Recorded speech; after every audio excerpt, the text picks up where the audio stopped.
Hello, this is Matt on the Moon Lambeau channel. Can XRP investors actually be protected from the SEC? And look, I know it's absurd that that's a real question that unfortunately is reasonable to ask. The fact that as investors, we're seeking protection from the SEC, whose mission is to protect investors. I know the ridiculousness of that is it's not lost on me. Let me assure you. Well, I came across an article, thanks to a post from attorney John Deaton, where that very topic was broached, and it's written by none other than Rosalind Layton here on Forbes, and she titled this piece "Who Will Protect Investors from the SEC?" and it specifically cites quite a bit about what's happening with the SEC versus Ripple case and XRP holders. And so John Deaton, he tweeted out the following. Dr. Layton, thank you, Dr. Layton, for referencing crypto-law.us. Let me pause right there. This is his website, his crypto law organization. John Deaton created this. And this is the main page. And what he's citing is, in that tweet, and I'll go back to the tweet in just a sec, but he's citing what is called Connect to Congress. So if you're on the main page, you can see where I'm circling. You just click right here, Connect to Congress. And if you want to send a message to somebody in Congress, now it's super duper easy to do. There's a lower barrier to entry. You can just, here's the subject line, there's the message body, put in your information, bada bing, bada boom, bam, that gets done. The message is out there. So if you care to participate, you can. And Connect to Congress has been used heavily to this point, as I've been highlighting on the Moon Lambeau channel in recent hot jams. And so anyway, here's the tweet from John Deaton though. Thank you, Dr. Layton, for referencing crypto-law.us Connect to Congress. After reading your article, people are contacting their elected representatives because, as you note in your article, Gary Gensler has depicted the entire crypto industry, including Bitcoin, as criminal. Completely ridiculous, not in line with reality, but this is what we're working with. And so I wanted to cover this because, and I've covered all the other pieces that Rosalind Layton has written since the beginning of this SEC versus Ripple lawsuit, and she always does an absolutely incredible job. So anytime I see there's a new article from her, I always look forward to checking it out. And I did read this afternoon. I think there may have been like one thing, and I'll catch it as we go through. I think there was like one thing where I was like, would have changed that. I can't remember what it is off the top of my head, but when we get to it, I'll know it. But anyway. Last Wednesday, the current and previous chairman of the Securities and Exchange Commission shared what was billed as a fireside chat to open the Digital Asset Compliance and Marketing Summit. Gary Gensler and Jay Clayton spoke, took no questions, and agreed that the multi-trillion-dollar crypto innovation space is a dark, menacing threat that legitimate crypto entrepreneurs must follow opaque rules or face crippling SEC lawsuits. If I could just pause to ask, does anybody find it surprising that Gary Gensler and Jay Clayton at their little fireside conference were not willing to take questions? Because like they know they're the bad guys. They are not liked. They know that investors in the United States do not feel helped by the way that they're approaching cryptocurrency, the entire asset class. They know that. Do you think that might be why? It's kind of curious otherwise that they wouldn't be willing to take some simple questions if they're the good guys flying and wearing capes protecting investors like you and I. Piece continues. Gensler made it clear that there is no difference between fraudsters and good faith actors in crypto. Both are lawbreakers endangering the public. That's right, folks. Let's just pause to note, you listening to this, you're the bad guy. And so am I. I'm the bad guy. You're the bad guy. Everybody in crypto, just a bunch of bad people. Piece continues. Many in the audience of crypto industry leaders, just maligned as crooks, were stunned. Gensler repeatedly said that platforms need to come in and get registered, as if everyone knew what he was talking about. Perian Boring, the head of the Digital Chamber of Commerce, tweeted, quote, "People in the room are looking around and asking, register as what?" End quote. It's a fair question, given that the exchange Coinbase, the only crypto company to have gone public on the stock market, tried going in quotation marks, going in, upon sharing to share its lending platform information. The SEC slapped Coinbase with a subpoena and the threat of what Gensler affectionately calls the enforcement tool. Which, by the way, actually is as ominous as it sounds. I'll just state that. Anyway, piece continues. John Deaton was also in the room. The Rhode Island attorney represents a growing putative class of over 62,000 holders of the digital currency XRP, claiming they are innocent victims of the SEC's policy of regulation by enforcement. They have been collateral damage in the SEC's blockbuster enforcement action against the cross-border payments company Ripple, filed in the last hours of Clayton's chairmanship nearly a year ago to the day of the summit. The case is poised to be the most important yet in deciding the fate of blockchain innovation in the United States and the SEC's power to regulate it. By the way, I'll pause too, and I mentioned this the day of this little fireside chat where Gary Gensler was just a floating head on a television screen because he couldn't be bothered to actually attend the damn thing. John Deaton, as cited here, he was in the audience and he was hoping to actually ask a question. And so I was hoping for that. He even tweeted it that morning. He showed a picture of his little summit badge with his name, you know, that they give you when you register for these types of things. And I was really hoping he would have gotten to ask whatever the hell he'd want to, and he would have done it respectfully, you know, John Deaton, but no opportunity to do so. Again, surprise, surprise. Really grinds my gears, folks. The piece continues. The SEC alleges that every sale of XRP has been an unregistered securities trade since it was first sold in 2013, including the billions of tokens sold on secondary markets by retail holders who had no connection to or even knowledge of Ripple. The agency insists XRP, the token itself, is a security and has never had any utility other than as an investment contract in Ripple, and that everyone on the market should have known it 8 years ago, despite the SEC not knowing it until the day it sued. No fraud is alleged, just the failure to come in and get registered back in 2013.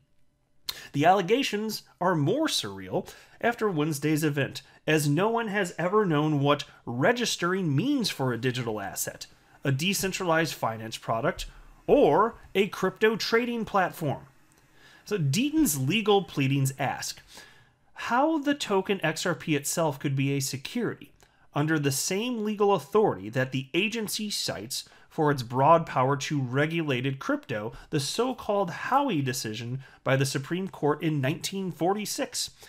Howey was a case about orange groves in which the court determined that a security is defined as a, quote, investment of money in a common enterprise with a reasonable expectation of profits to be derived from the efforts of others, end quote. As Deaton points out, the oranges themselves were not securities in Howey, so the XRP token itself isn't a security. If the SEC succeeds in this case, then every digital asset in existence is in danger, suggests Deaton. Let me just pause. Actually, if this ends up being the case, is it also provably the case that oranges, by the nature of them existing, actually do become securities? Because I would like to know if that's the precedent set here. I just want to be aware of it. Inquiring minds want to know. And also consider this, and some of you may have seen the very last video I put out. If you haven't, you should definitely check it out. It is incredible what the XRP community has done. So I won't get into the specifics here other than to cite the XRP community came together to fix serious problems with the XRP ledger itself. Well, how the hell could it be that XRP, by the nature of existing, is some sort of security of Ripple?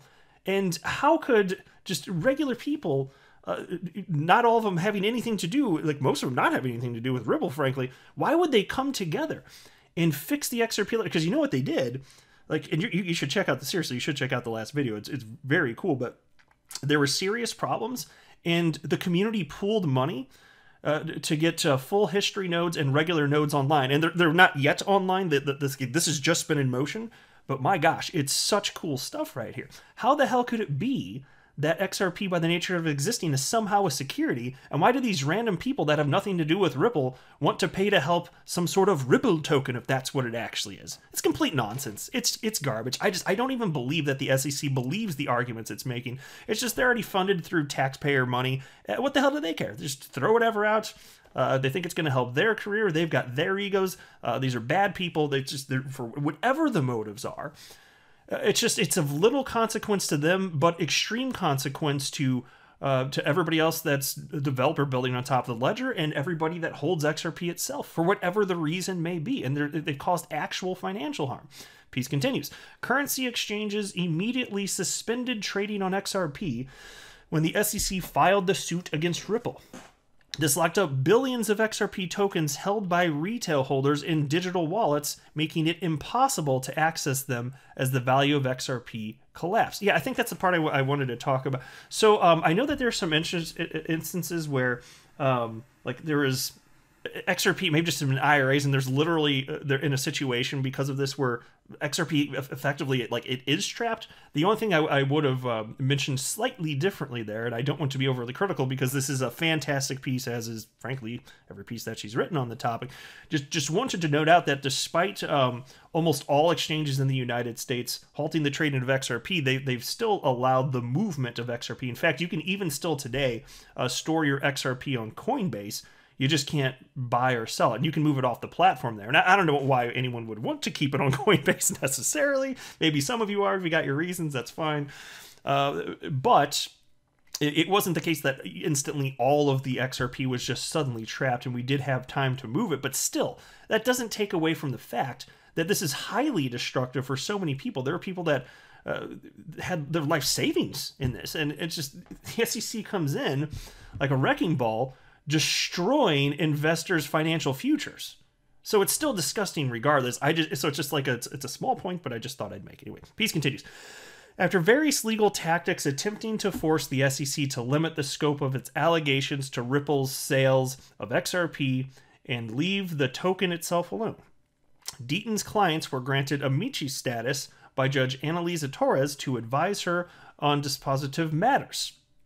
Deaton emphasizes that a letter from former chairman Joseph Grunfest warns the SEC before it sued Ripple that simply initiating the action will impose substantial harm on innocent holders of XRP, regardless of the ultimate resolution. And here's a quote. I am aware of no instance in which the simple announcement of a commission enforcement proceeding has, absent allegations of fraud, misrepresentation, or omission, caused multi-billion-dollar losses to innocent third parties, end quote. Grunfest wrote to all 5 commissioners. And here's a quote. Upon learning of the proceeding, intermediaries will cease transacting in XRP because of the associated legal risk. The resulting reduction in liquidity will cause XRP's value to decline, end quote. Yeah, and this is all obvious. And so that's why I am extra offended, as I'm sure all of you are, that the SEC has actually blamed the reduction in liquidity and the price action of XRP. All of this stuff, they've blamed it on the exchanges because they didn't tell the exchanges to stop trading XRP. No, it's the exchanges that caused this. How freaking offensive is that? As if we're actually stupid. S-T-O-O-P-I-D, stupid. No, they. Actually, no, I don't even want to call them stupid. I just think they're asshats. I just think they're bad people. I don't think they're actually unintelligent. I just think they're just awful creatures, and I use the term human when describing them very loosely. Piece continues. Clayton ignored Grunfest's warning, filed the lawsuit, and jumped ship, leaving the SEC in growing legal and ethical jeopardy. Gensler, meanwhile, is increasingly hinting that the Ripple case is just the opening shot in a war he intends to wage on the whole space. It wasn't lost on anyone covering the fireside chat, from the New York Times to Fox Business Channel, that the Ripple case loomed over the discussion even though both chairmen avoided it. But the disconnect between Gensler's SEC and reality goes well beyond issues implicated by Ripple. Crypto investors now realize that the SEC is making it up as it goes. It invents rules and uses enforcement, or the threat of it, to cement its arbitrary policy. A settlement with Ripple is arguably likely, and it probably won't restrain the agency from going after Ethereum next, or filing a mega enforcement action against multiple exchanges that could make the plight of DTN's XRP holders look small in comparison. The House Financial Services Committee holds a hearing this Wednesday on crypto regulation. Of the crypto executives called to testify, committee chair Maxine Waters boasts she will hold them accountable, not Gensler. It's interesting that investors and consumers, the stakeholders that the law is supposed to protect, have been left out of the fireside chat in the hearing. DTN urges the aggrieved to contact their members of Congress and demand accountability at the SEC. It's Congress's job, not Gensler's, to make crypto law. Everyone who cares about the future of crypto should demand legislation which makes the rules clear for the people and the SEC. Golf clap for Rosalind Layton. That's a fantastic piece, isn't it? Never disappoints. I love reading these. Anytime one of these pops up, always look forward to it. So anyway, hope you guys enjoyed that as much as me. I'm going to go ahead and wrap up here. I am not a financial advisor. You should not buy or sell anything because of anything that I say or write. That would be a very, very, very bad idea. Until next time, to the moon, Lambo.